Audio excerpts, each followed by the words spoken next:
बुलढाणा जिल्ह्यातील लोणार शहराच्या नूतन नगराध्यक्षा मीराताई भूषण मापारी यांचा मोठ्या थाटामाटात पदग्रहण सोहळा संपन्न।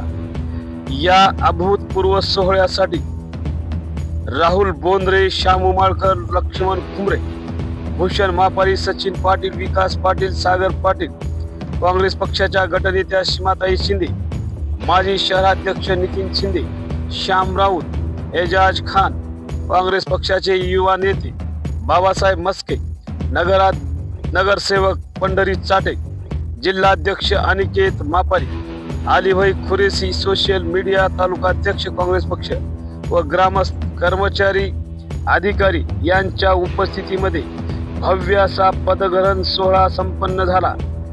यावेळी नगराध्यक्षा मीराताई मापारी व सर्व काँग्रेस पक्षाचे नगरसेवक यांचा सत्कार करून त्यांना शुभेच्छा देण्यात आल्या। यावेळी मीराताई मापारी यांनी लोकांनी जो विश्वास टाकून मला लोकातून लोकनियुक्त नगराध्यक्ष म्हणून विराजमान केले आहे, याच्या विश्वासाला मी तडा जाऊ देणार नाही अशी ग्वाही यावेळी मापारी यांनी दिली। समाज गर्जना न्यूज मराठी, लोणार, बुलढाणा, बाबासाहेब मस्के यांच्याकडून।